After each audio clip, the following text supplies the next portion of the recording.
Salmo 62, versículo 4 diz: Eles somente consultam como hão de derribar da sua excelência. Deleitam-se em mentiras, com a boca bendizem, mas no seu interior maldizem. Nunca nós precisamos, nos dias odiernos, de um dom primordial para a igreja. Um dom esse que vai fazer a diferença nessas últimas horas, que é o dom de discernimento de espíritos. Por que eu falo disso? Estamos nas últimas horas da igreja e tem acontecido coisas estrondosas, escabrosas no nosso meio.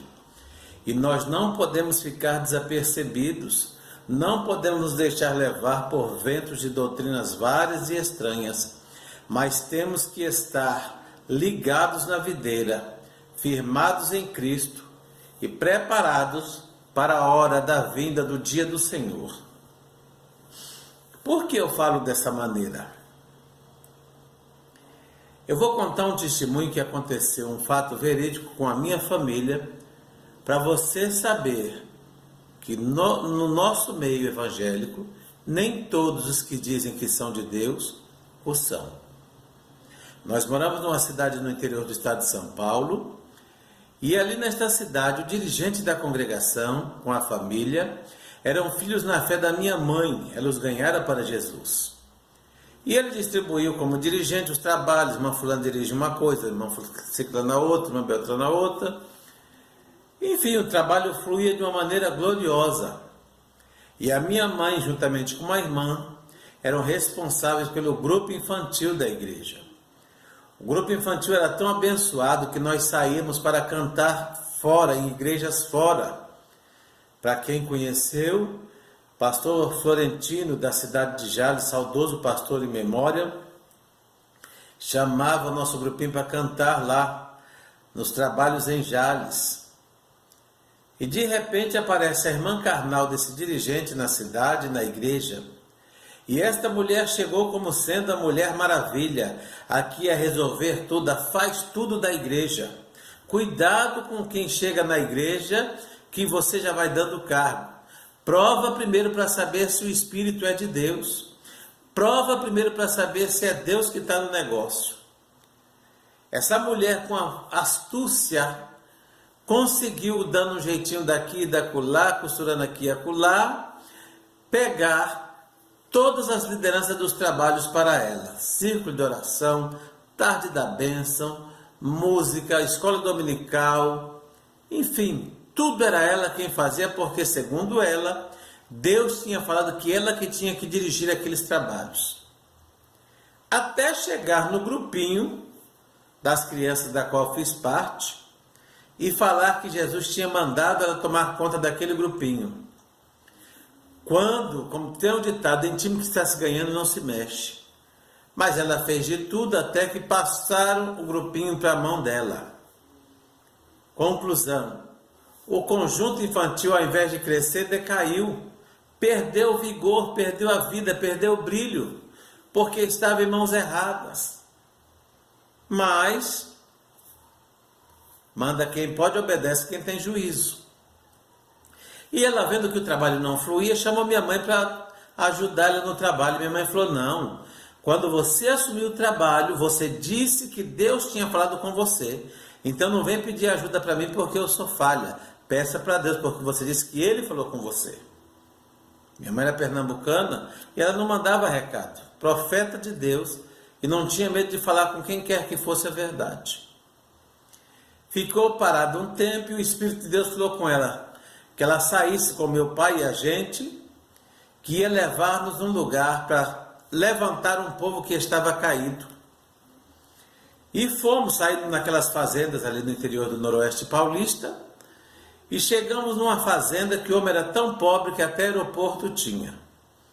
A fazenda tinha criação de gado de leite, amendoim, café, sorgo, algodão, fruta de exportação, goiaba, manga, enfim, era a fazenda. Frango caipira, porco. E na casa principal do dono da fazenda, quando nós chegamos, nos recebeu bem. A esposa dele estava enferma, Deus usou minha mãe para orar por ela, ela ser curada.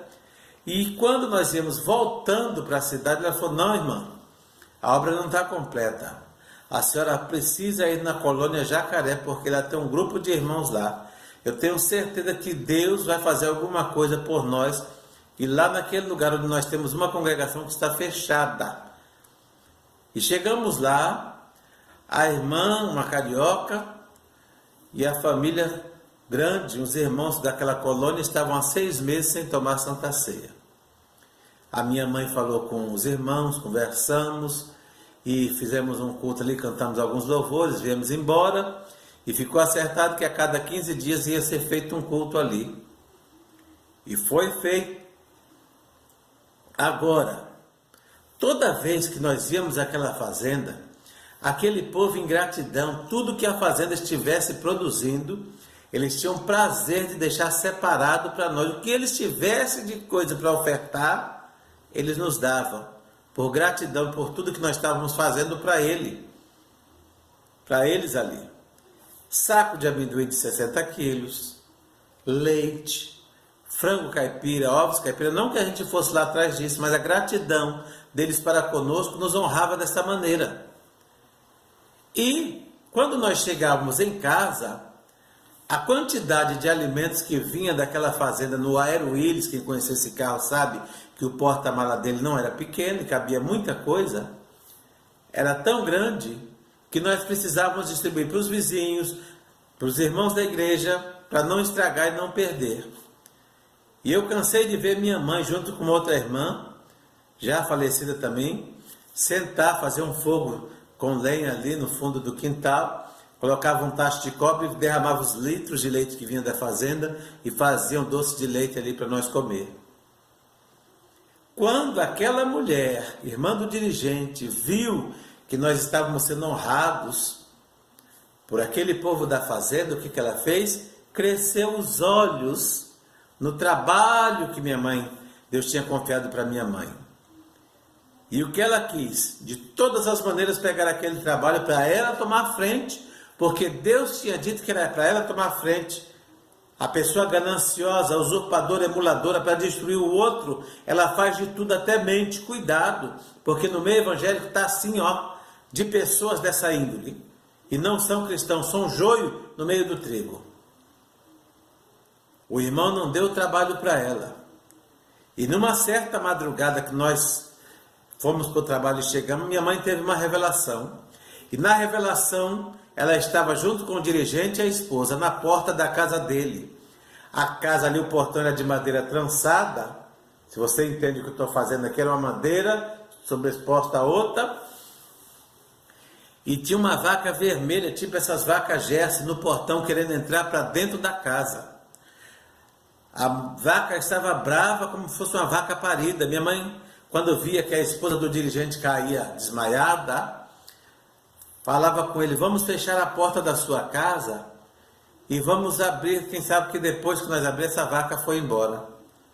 Quando abriram a porta, fecharam a porta e abriram, já não era mais uma vaca vermelha Jersey, era aqueles negro terra, fogoió, aquele sarará que é um pouco mais claro do que eu, pintado, do cabelo duro vermelho e todo cheio de sarda. E aquele sarará falava para minha mãe, para o dirigente e para a esposa: vocês não estão em 3, por que vocês não me expulsam? Não é sem precedentes hoje que nós vemos que as coisas na casa de Deus não fluem, porque Satanás colocou o trono dele dentro das igrejas e está reinando ali, porque não tem homens e mulheres capazes de expulsar, de repreender e condenar as obras das trevas. E deu aquela gargalhada. No que aquele demônio deu aquela gargalhada, bateu um pavor em nós, dentro da nossa casa, que todos nós tivemos que sair dos nossos quartos, correr para o quarto da minha mãe com meu pai, e ela teve que orar a madrugada, repreendendo a opressão maligna que entrou dentro da nossa casa. E minha mãe ficou de antena ligada. Passados uns dias, ela foi visitar aquela mulher, que era a primeira com ela no grupo das crianças. E chegando lá, demoraram para sair. Quem veio atender a minha mãe? A Mulher Maravilha. Quando a Mulher Maravilha chegou no portão, que ela deu aquela risada com aquela boca cheia de dentes, a minha mãe logo raciocinou e viu que aquela boca do demônio que ela tinha visto na visão era a boca daquela mulher. Chamou o irmão dela, contou para ele, e preveniu ele de alguma coisa que pudesse acontecer através daquela mulher com eles. Minha mãe e o dirigente, ele não deu crédito. Fizemos um culto na fazenda. Quando voltamos, a casa estava fedendo como se tivesse queimado chifre ou osso queimado. 2 dias depois, meu pai deu uma loucura nele, pediu demissão da firma e viemos parar na cidade onde moro hoje. Passados 6 meses, aquela mulher que era a primeira, junto com a minha mãe no grupo infantil, partiu para a eternidade numa morte trágica, mas se apresentou para minha mãe com a mantinha amarela e dizia: "Ah, irmã Elza."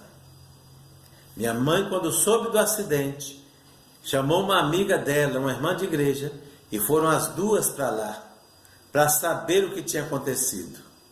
E lá tomaram ciência do acidente, ficou 9 órfãos e tudo mais. E quando ela foi na casa do dirigente, que era filho na fé dela, ele falou: "Irmã Elza, eu quero pedir primeiramente perdão à senhora." Minha mãe falou: "Por que, irmão Elias?" "Porque eu duvidei do que Deus falou com a senhora. Mas a senhora é uma mulher de Deus." "Não estou entendendo, irmão Elias." "Irmã, eu vou contar uma coisa para a senhora entender, e por favor, nos perdoe em nome de Jesus. Por causa daquela minha irmã, nós quase chegamos a pedir esmola nessa cidade. A mulher abriu fiado em todo canto, a ponto de a maior igreja de lá, que era a Congregação Cristã do Brasil, o ancião da igreja malhar os crentes da Assembleia de Deus de caloteiro e tudo mais, e ele ter que trabalhar para cobrir todo o rombo de gastos que aquela mulher fez no comércio da cidade, para não deixar o nome da igreja ser escarnecido." Mas pasme, não é só isso aí não. Aí ele falou para minha mãe: "E outra coisa, irmã, eu vou falar uma coisa para a senhora, que a senhora não se espante e nem se assuste. A senhora sabia que aquelas mulheres faziam oração para vocês irem embora daqui? Aquelas mulheres oravam para vocês irem embora daqui. Eu sei que Deus não recebeu aquela oração, mas Satanás recebeu e trabalhou para promover o desejo maligno do coração daquelas mulheres. Como aconteceu, e viemos para cá, para Cosmópolis. Só que o dirigente não deu trabalho para ela. E ela, envergonhada de todas as atitudes maléficas e astutas, foi embora da cidade, desmoralizada, mas deixou aquela semente maligna de inveja, de perseguição, de calúnia. Eu estou falando para pessoas que estão passando um processo semelhante. Não pense que todo mundo que está na igreja, que te abraça da paz do Senhor, te beija, é teu irmão, não, porque às vezes você está com o teu inimigo do teu lado e ele só está marcando o ponto e o lugar de te dar o bote. Viu? Jesus diz: "Sede sóbrios e vigiai, porque o diabo, vosso adversário, anda em vosso derredor, bramando como leão, procurando a quem possa tragar." Ela fez o que fez, não ficou à frente do trabalho, e nem nós. Por que eu estou dizendo isso para você? Um sorriso não quer dizer querer bem. Tem muitas pessoas que estão indo para você, mas no seu íntimo deseja o teu mal e a tua queda. Ore a Deus. Se você está isolado, sozinho, não queixe com Deus. Às vezes Deus está te poupando de passar por uma decepção, por um dissabor, porque os seus verdadeiros amigos, Deus vai colocar diante de ti. Os teus verdadeiros irmãos, Deus vai colocar junto contigo, no momento de dificuldade, para junto com você, chorar e gemer contigo. Viu? Fique esse alerta. Um sorriso não quer dizer querer bem. Deus abençoe vocês, que Deus possa esclarecer a sua mente em Cristo e que nós possamos, nessas últimas horas, termos o dom de discernimento de espíritos e saber se os espíritos que estão ao nosso redor é ou não de Deus. Deus abençoe a todos.